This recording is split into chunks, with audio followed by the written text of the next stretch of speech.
Simone, today is a special episode because this was an article that was 2 years in the making. 2 years ago, you and I went out to drinks with who turned out to be an undercover reporter for the organization Hope Not Hate that has done this amazing and groundbreaking expose on us. Actually Uh, quite flattering. Like, it is these actually quite guys are big flattering, yeah. deal. No, These guys host dinners. overall, I mean, I come away with 2 big takeaways from this. One is nobody cares. One of my favorite things is 2 years to do an investigation to get 26 likes. That was one of the comments under it, and I went through every single comment under it on Twitter, and there wasn't a single one supporting them. All of them were, like, our fans or other supporters of us that were just like, "You guys are crazy. You guys are the bigots. You guys are the." Hope Not Hate And actually turned off comments on no, X. it looked like that for you because they blocked you. Oh, I don't know how things work. Okay, that explains But things. anyway, so first, nobody cares. Dodson! Dodson! We've got Dodson here! See, nobody cares. Just things you can't cancel people anymore. Like, cancellations are so over. This organization was founded back in 2004 and really grew to its height during that 2010 culture wars era, which, Hmm. you know, the woke side of the culture wars no longer has the momentum it had back then. And Yeah. a lot of people knew this article was going to come out before it came out because they had to warn us all because it was in the UK and it involved undercover reporters. And everyone else was freaking out. And I was like, nobody's going to care. I Yeah. mean, The Guardian may try to turn this into a piece or something, but, like, on us, they just didn't. You know, they got us saying naughty things, and we'll go over them, but they're just not that naughty, you know? So I think the one thing is just nobody cares about this type of stuff anymore. That and Um, the other thing is I think that organizations like Hope Not Hate, especially given their tactic of supposedly infiltrating using their undercover operatives, extremist far right groups, as they like to put it. By doing that, I think they were trying to reveal this just under the surface, pervasive and blatant white nationalist cabal in both the United States and the UK and Europe. And I don't think it just doesn't really exist. It's not really no, a thing. and And what they is yeah, continue. in that show that I still am just finishing up in The Good Fight, where there It's is this it sort of this Trump derangement show that really shows inside the id of someone who has Trump derangement syndrome. In their final season, in season 6, there are these protests, sort of the trucker protests, or they're trying to depict, but they take place in Chicago for some reason. And they literally have these groups of khaki clad white men running through the streets with burning tiki torches, chanting, "You will not replace us." And they just are doing it like Juno. Yes, in Juno, there's this I like haven't seen troop of Juno. runners that are constantly going around. They look like the Juno runners, and they're just sort of like running around all the time throughout Chicago with their little tiki torches saying, "You will not replace us." And I feel like that's what Hope Not Hate was trying to reveal is like they're everywhere and they're evil and they're just under the surface and they're saying all these things and we're going to show you, we're going to expose it. And then they spend 2 years once again, because they did this in the US for a while and now they were doing it in Europe, trying to expose these hateful, racist Nazis, and they just aren't there. Yeah, I think that was one of the problems that they ran into is that these people don't really exist except on the fringe, and certainly not in the core of the movement. However, I will say that a lot of people in private, and this was the other thing that I really took away from this meeting, is a Mm. lot of people will ask Simone and Malcolm, why are you the people running the pronatalist movement? Like, why are you the most prominent voices? We should find somebody else. You know, we should find somebody who's more normal or more, you know, they want somebody more in line with their version of whatever they think it should be. Maybe somebody who's more open to HBD stuff, maybe somebody who's more classically theologically conservative, or Yeah, maybe or somebody even who's someone who's more progressive. Like we get attacked from all angles of white. We're either too conservative or too progressive or not religious enough or too but religious. I think that this particular reporter showed not just why we have risen within the movement as we have, but why it makes sense for the movement to continue to double down on us being the central figures. Was that you and I, were alone in private with somebody who is saying they would give money to our foundation, with somebody who is signaling themselves to be incredibly racist, with somebody who I was drunk. I'm And not we drinking just all day, taken but an overnight red-eye flight in economy from the US to the UK. yes, We had and just landed that they morning. had given me alcohol, which Sleepless fortunately night. I've built a degree of immunity to. People are like, "Why do you do this?" Because they can't get me on this stuff. Yeah, oh my gosh, it's like that scene in Indiana Jones where there's the drinking contest and, she pretends to be progressively drunk, but she just gets up in the end and starts cleaning up. Yeah. That is exactly what happened. So, but I feel like in that scenario, I rolled nat 20s with this reporter. I was rolling nat 20s on charisma checks all night. I was a character completely statted into charisma. Oh, would you put your ability points on, by the way?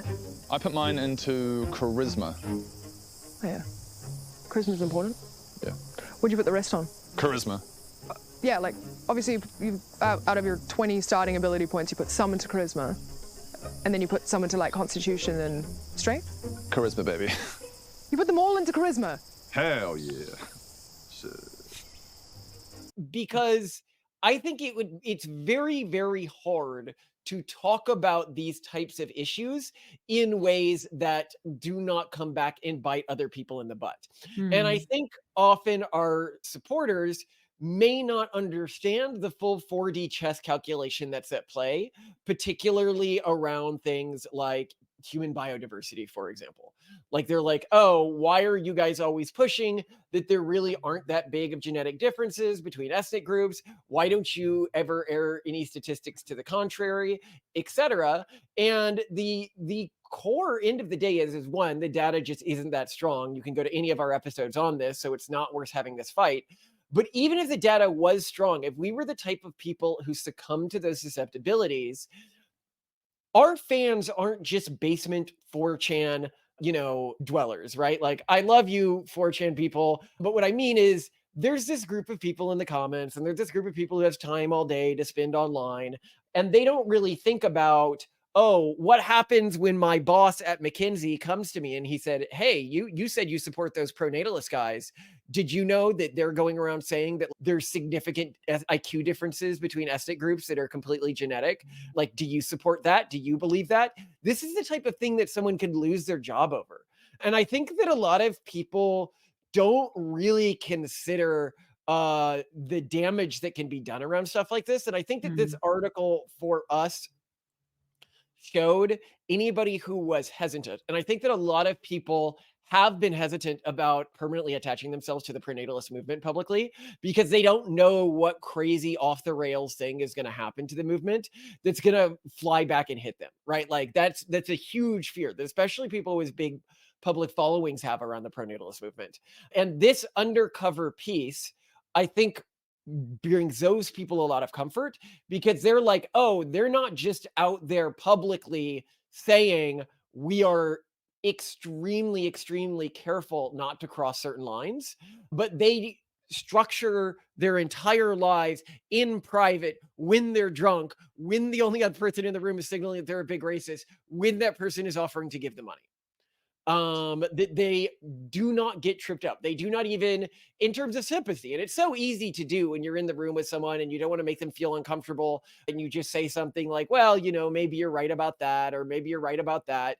That we didn't succumb to any of that, nor, and this is something I don't know how many of our like super famous friends or well resourced friends watch every episode of this show or an episode like this one, or did we drop a single name?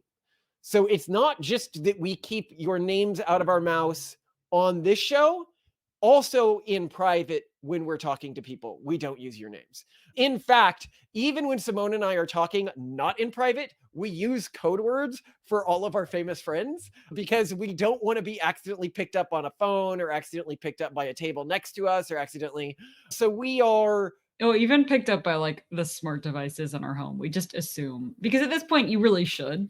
Between AI and Yeah, I feel like I even Jeff was reading Bezos something has a based on beep or like something. He could do like a search. yeah, yeah. Anyone should assume that they could be recorded at any point. I think that I was recently looking at research that found that I think you could use Wi-Fi to find out where people are within a house. Like it can use it to see sort of where signals are bouncing off humans in a house, which is insane. So That's don't wild. ever assume you can be safe or hidden unless you're in some kind of crazy secure venue that we can all see occasionally on Zillow Gone Wild, which is wonderful.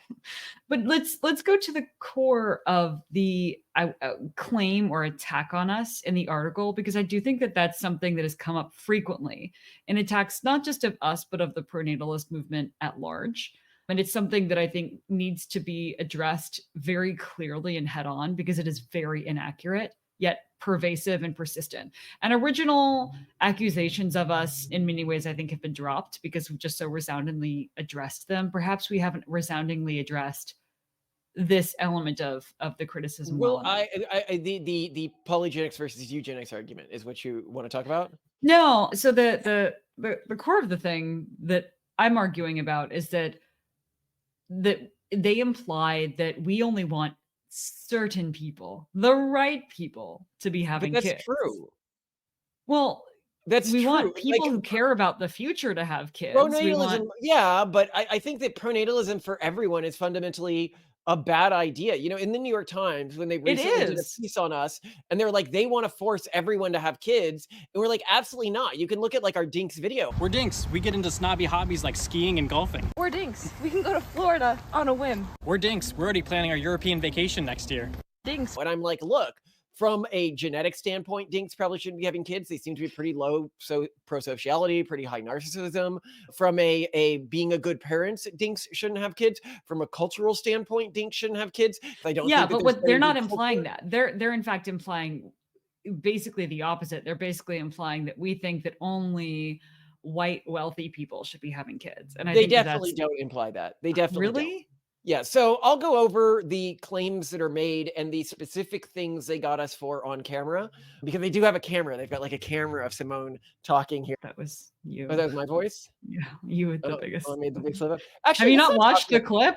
So Yeah. the big thing they caught us on, where they're like, oh, we got him on something big. Well, there was two. One was actually pretty interesting that they put in here, was that I have gone to the Bohemian Grove.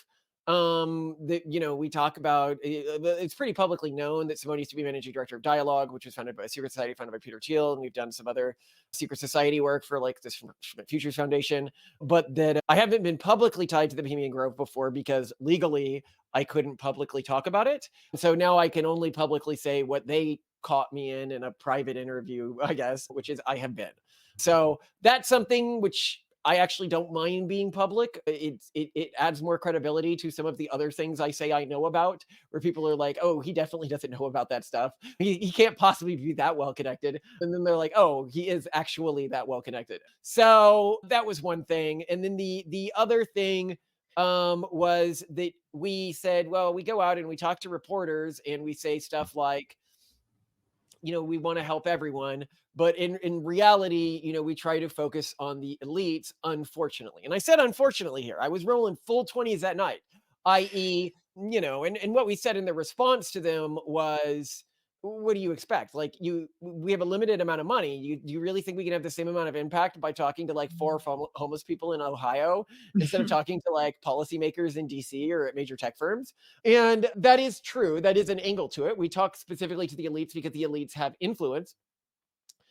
But this idea that like we want the very best within society to disproportionately have more kids, where you draw the line at best is obviously a variable thing. And the way that we draw it right now, which was the way that Simone was making this point, is to say that we want this line to be a voluntary line for people who opt into this stuff. Yeah. That continue. it's that we want people who want kids to have kids, that we don't think people who don't want kids or who aren't in a good position to have kids should have kids. And Yeah, I think continue. there's this feeling like to make pronatalism fair, you should force everyone to have kids. But then again, that's obviously evil. So we're both kind of accused of coercing people into having kids, but then we're also accused of not coercing people into have kids. Does that make sense to you? I feel like that's happening though. Like, how dare No. you not be dragging these people Yeah, into yeah, having how dare kids? you? You're right, that's a good point. Yeah, the New York Times just did a piece where it was like, how dare you be trying to force everyone to have kids?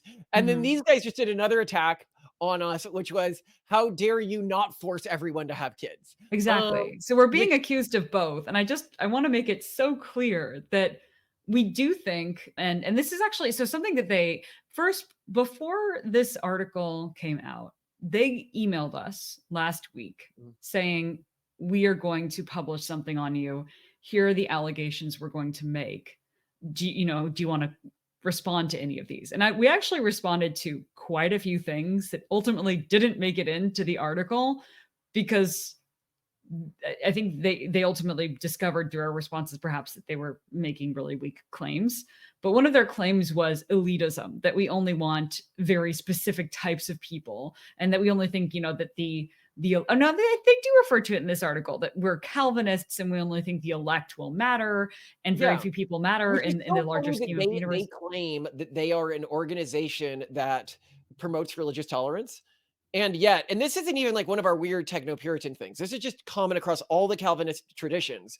They attack us in this article without mentioning really that this is a normal Calvinist thing to believe, the concept of the elect, and that before you were born, it's sort of predetermined because we believe in a predetermined history. We believe in timeline determinism, whether or not you will be a person who matters in life. And they try to play our theological belief in a deterministic reality as a Mhm. belief in genetic determinism.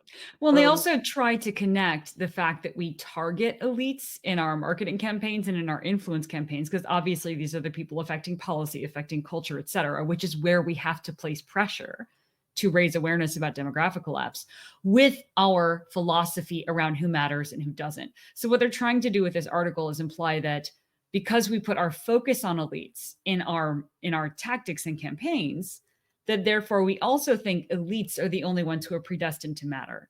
And I take umbrage to that. right, That is but not fair. that's just like smart spending of resources versus what I can Well, say is but we that would also argue that many of the very same elites that we target ultimately are not people who are predestined to matter because they choose to not inherit the future. They choose to not make a difference in the world. They choose to not do this. And many people who certainly don't fall under our purview in terms of people we think are worth our time to target because currently their impact on the future, or at least in terms of their impact on current policy and current culture is very limited. They are still going to be absolutely people who matter because they are going to be ones who have kids and raise them in intergenerationally durable cultures. And those are the people who matter. So there's a big difference between someone who today is elite and capable of influencing how demographic collapse plays out, and someone who today in the future is not elite, is not really going to influence today's culture or today's policy, but who's still going to very much matter a ton in the future. Does that make sense? so I think a better way to understand this concept is what's the difference, and we explained this difference to them in our reply to them. They didn't really get into it here because they want to accuse us of being eugenicists, and we just definitionally aren't. You can go to the Wikipedia definition of eugenicist, and I think that this is where the concept of a polygenicist versus a eugenicist is a very important dichotomy that Mm. individuals within this movement and community should understand so that they understand where they fall in terms of how do you deal with dysgenic selection. Mm. And there is really only two courses, polygenics or eugenics. And they are very, very, very, very, very different courses. And they are both offensive. They are both evil. So we're not saying, oh, we're the non-evil ones because we're the polygenicists. There's actually a lot wrong with polygenics, but you ultimately have to choose one of two solutions. Otherwise, the species heads towards extinctions. And I love that some people on our podcast will be like, oh, they think they're so smart, talking about dysgenics. Like, how are they to say that it's actually a bad thing that low IQ is being selected for? I mean, if it's what is genetically working, then it's a good thing because it's genetically working. And it's Mhm. like, well, not really. If you are a sane thinking individual, you can do things like plot out what role is AI going to have in the economy in 100 years? What's the chance that our species will survive 1,000 years if this particular selective pressure is on us for the next 100 or 200 years? And I can say, oh, it goes down dramatically or to almost zero, and they can be like, well, okay, I guess you can exercise a little bit of it, like thought on this. It's just a stupid argument. It's something that like I can see it makes sense in like a high school context if you like think you're like two high schoolers arguing against each other. Like, Yeah. oh, I was just like, well, you're actually the arrogant one to think that like low IQ isn't helpful. And it's like, bro, we're talking about like how do we survive long term as a species? And that means becoming interplanetary. That means not being dominated and wiped out by AI. That means not going the Eloy Morlock route, what H.G. Wells' A Time Machine. It matters not becoming stupid. Idiocracy can happen. Now, you should watch our video on the idiocracy thing, demonetized, by the way, even mentioning the science around this. Oh, yeah. I love that they only pulled on one of our studies from that. And they're like, the people who wrote the study showing IQ is dropping by 0.1 points per year, they argue it's actually due to this other effect. And it's like, yeah, of course they did. They're mainstream academics. They're not going to be able to say. You can also look at the companies that look at the IQ correlates to polygenic factors within large data sets, like I think the Greenland data set, and see that it's decreasing over time, or that it's also directly tied to low fertility. But okay, ignoring all of that, if you have dysgenics in a population, and as they said in this piece, and as we said in our reply to them, you get dysgenics in a population as soon as, like, when did it start to get really, really bad in humans? Well, one, there's a great study that was done by a team that showed actually you always get dysgenics, some level of dysgenics at the height of a civilization. So the polygenic markers that were associated with high educational attainment today, if we look at Roman burial graves from before the height of the empire, they were unusually high.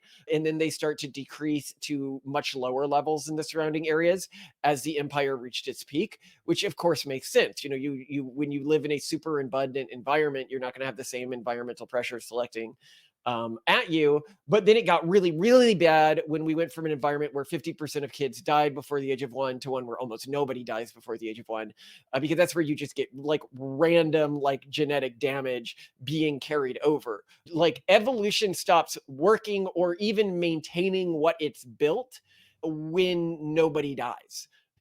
Which is a good thing. It just means that we need to introduce different medical Genetic treatments to account for the fact that now, rather through death, we need to weed out deadly traits through other means. So this then leads to a problem, which is if you have a real dysgenic effect within a population, and which they also in the article argue that dysgenics is not a real term and that real geneticists don't believe in it. What they basically meant is real geneticists know they're not supposed to say it. Yeah. But like everybody who's like broadly saying knows low IQ is being selected for right now. And us making this point makes us no more like radicals than Mike Judge, who did, by the way, Idiocracy and Beavis and Butthead and Office. What was it? The Silicon Valley. Office Space. Oh, no. I think it was just called Silicon Valley. Yeah, he did Office Space too. So yeah, we're at that level where we're just pointing out like a basic scientific reality that if you don't believe it, you're just it's a religion that's driving you to believe that, because it's not like even a scientific reality that's particularly difficult to find out or measure or track. Again, you can see our can we become an Idiocracy episode. But anyway, so they if you do have dysgenics in a population, there's really only two realistic pathways you can go down in an attempt to address the dysgenics. One is eugenics. And what eugenics is saying, well, we need to, at the level of social policy or society or mass shaming, on average, force people to make more genetically healthy decisions. And we see this as evil and coercive. The alternate pathway is to say, well, I refuse to coerce anyone, okay? And I know that I cannot persuade the vast majority of people to make, healthy choices, basically. And therefore, I need to create an opt-in community for the individuals and the cultures and the families who do want to practice forms of, genetic hygiene, whether that is polygenic selection or whether that is just their own mate selection or whether that is, there's all sorts of forms of this. And that's the pathway that we have gone down. And as we have pointed out in our other talks, to us, elite are the people who show up. But the problem is that the people who are smart and forward thinking and think, on 100-year timeframes, they often also are people who are economically and career successful. So there is going to be some overlap between what people would think of the traditional economic elite and the types of people we see as quote unquote elite because they recognize real problems and are trying to create solutions to them. But for us, this is really a coalition of the willing. And we point out there, we're like, and eventually, if we are successful at this could lead to speciation, or it really needs to if we don't bring everyone on board. And of course, they saw this as a super offensive point, but it is just a point that needs to be laid out. I don't even think they mentioned it in the article or speciation comment. They included that among their claims that they planned on publishing. And then I think after we explained what we meant or had them think through. Yeah, basically what I told them is, look, when I say that speciation may have to happen, I am saying that we may not be able to convince everyone to do this voluntarily, and we refuse to coerce people. That's how speciation happens. Yes, you kind of ruined the fun of it. Yeah, I was like, what you are accusing us of is saying, how dare you not force everyone into your ideology? Because that is the scenario in which speciation happens. Yeah. And I think that, that just made it less fun for them. Well, I think the problem is people don't think through the implications of, I guess, not adhering to what we're arguing or what we advocate for. They think that, if we, for whatever reason, don't force people to get involved, or I don't know, just if it's not, well, I mean, there is something offensive about polygenics, which is that it does lead to a presumption of speciation. Yeah. Eugenics assumes you're going to bring everyone along. Polygenics, or everyone who you don't sterilize, I suppose, all surviving humans. But while polygenics assumes that some people are going to be left behind because you're not going to force them or put a gun to their head or use social pressure on them.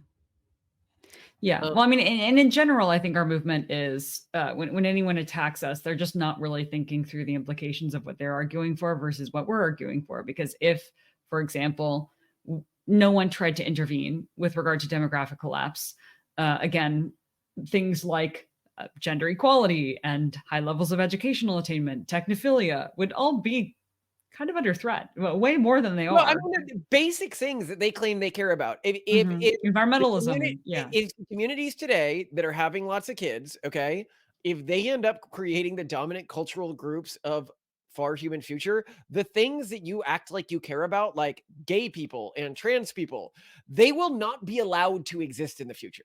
Like, you can just run the numbers. And I think that there's this denialism of this obvious reality. Yeah. I really like how all the compliments they have for us in here.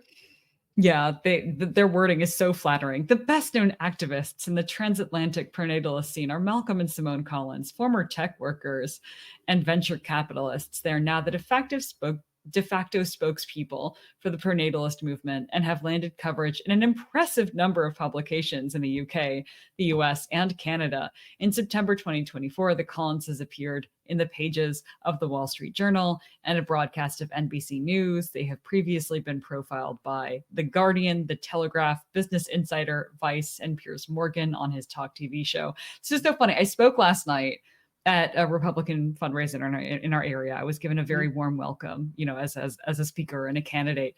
It didn't come close to this level of flattering. This is this is a hit piece. What on earth? No, hold on. Go further. Keep reading. They argue for the pronatalist cause. In their media appearances, books, podcast shows, and dinners they organize with transatlantic tech entrepreneurs, C-suite executives, and politicians.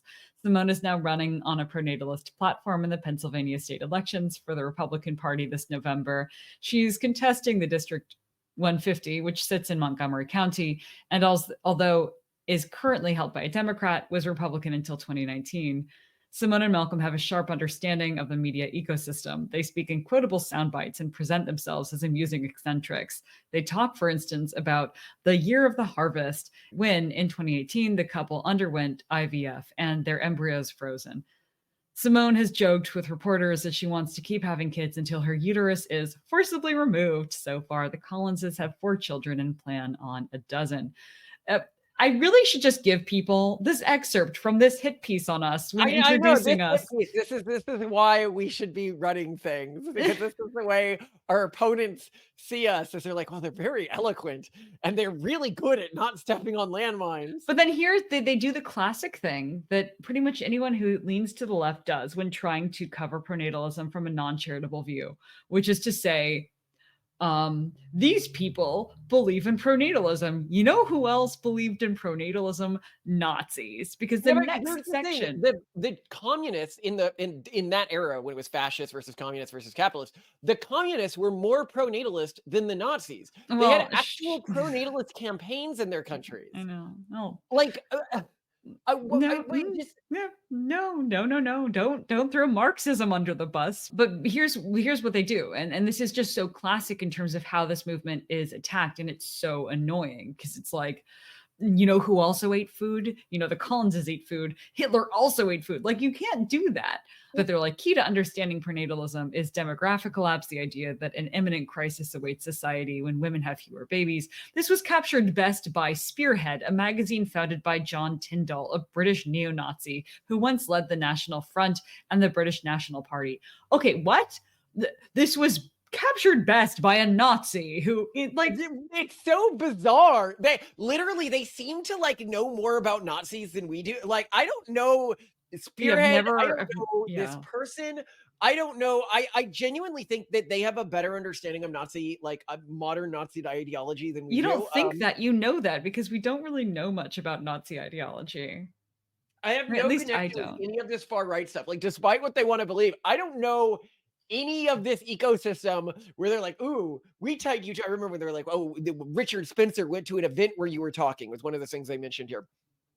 It's like, I don't have control over who shows up when I'm speaking. Like, what do you want me to do? Like, start screaming and run off the stage? Or like pull out a gun and start shooting? I'm like, everybody get down. Not crime. And like, Not crime. I don't know him by his face. I don't even know him by his name. It's the most generic name I've ever heard. He needs a better name if he wants to be that inflammatory. Yeah, you'd think that like people went around with like a sign that says like neo-Nazi, so you would at least know, you know, just so you could make sure it doesn't rub off on you. You know, just in case. It's contagious. It's like the bubonic plague broke out and they're like nailing the doors closed. They're like, so all right, everyone here, it's like the Crimson Party or whatever that famous short story is called. What short story am I thinking of?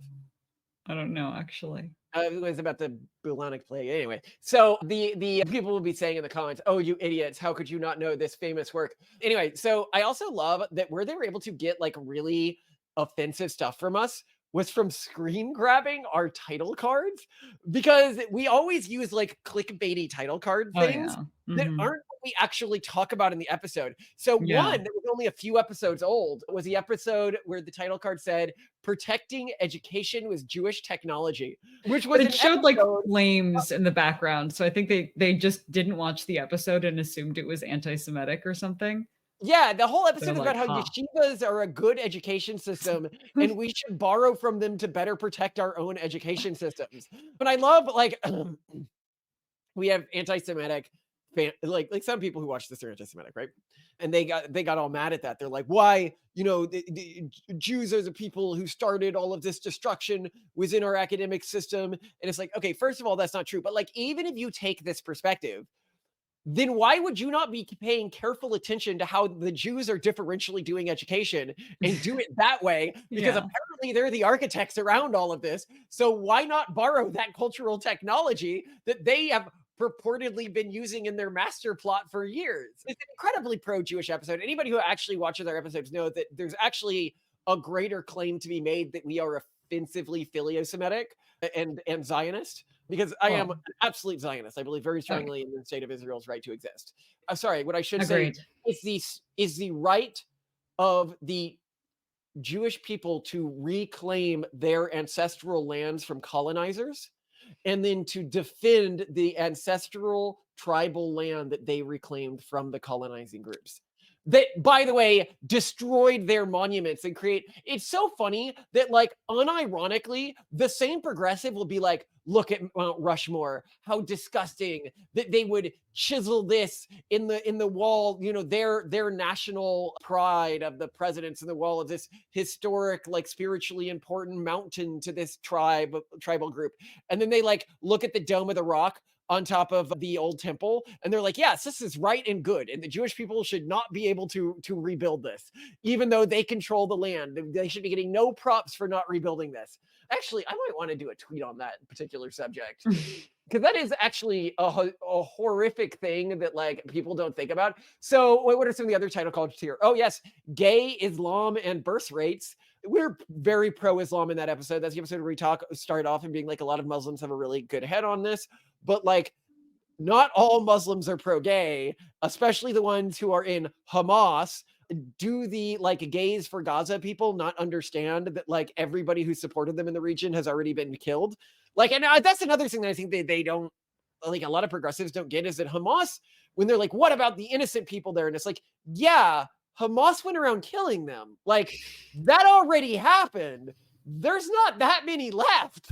But anyway, what I mean is, you can look at the polls around, like, support of Hamas, support of October 7th, support of, you know, abuse of the hostages among the general population, and the numbers are just, like, crazy high. Well, I think It's like in terms of these days. larger takeaways is Hold that on. We got to Okay. do the last one here, Okay. which was the title card for Should Women Be Allowed to Own Money?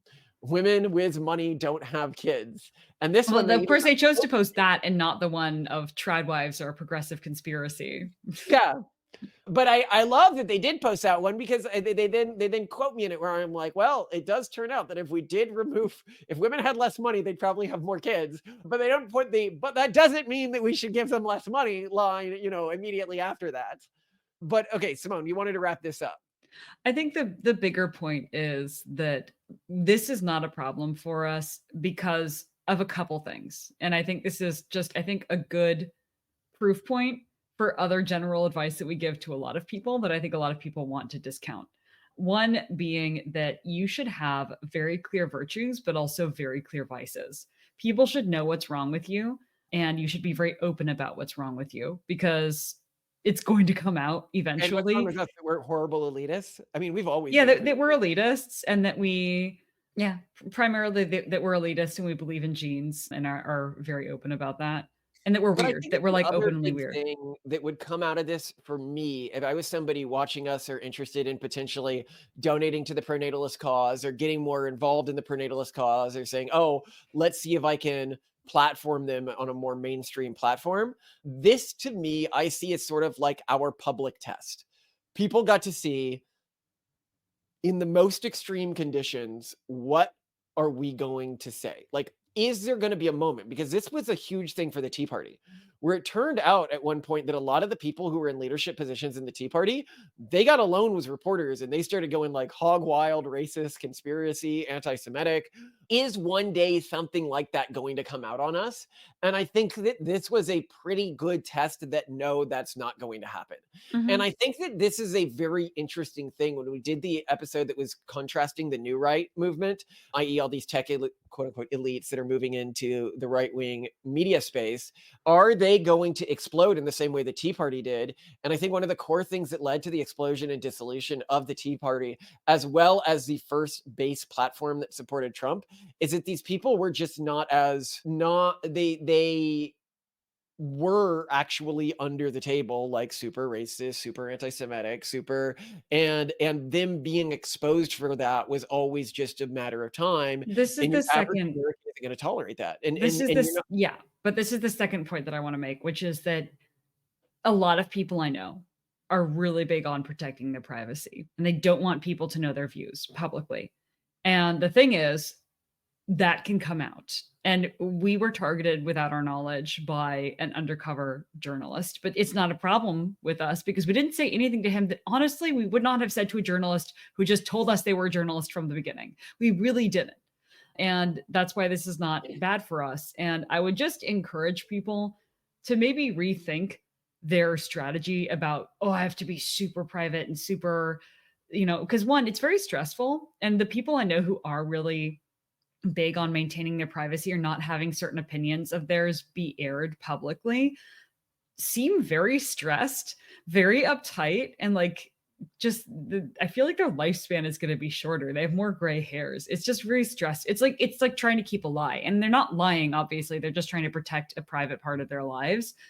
But to me, it just seems to have a really high cost.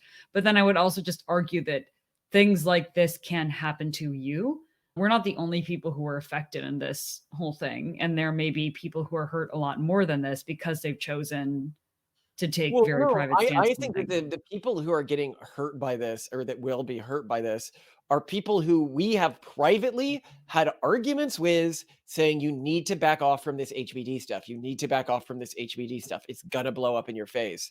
And they're like, you guys just, engage with everything, engage with everything. They're manateeing it, which is a joke from South Park, where you take one idea ball out of the tank and the manatees can't do anything. Family Guy is written by manatees? Of course. It all makes sense now. You see, the right side of the tank is filled with idea balls. There's millions of them. The manatees choose an idea ball and swim it over to the joke combine on the other side of the tank. Pull just one idea ball out of the idea tank, and the manatees stop working. Here, I'll show you. Keith!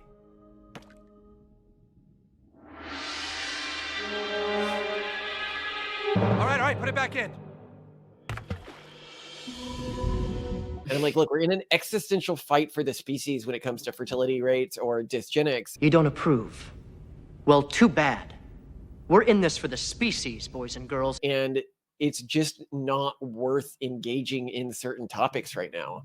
And there will be consequences if you continue to go down this pathway. And everybody was like, no, I've already publicly stood for this. I'm not going to go back on this. I'm not going to, and I'm like, well, you really should. But I don't know if I agree with you, Simone. You think some people should stay private? Some people have to stay private by the nature of their work. So I understand that. But if you don't, then.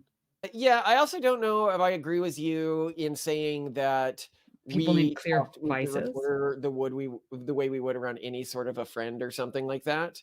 Mm-hmm. We choose our words very carefully. So the person that we are talking to often will know the intent of what we are trying to say, while not actually saying anything that's particularly offensive. Well, maybe you have the sophistication to do that. I just say the same thing in front of everyone, but I guess that gets us in trouble.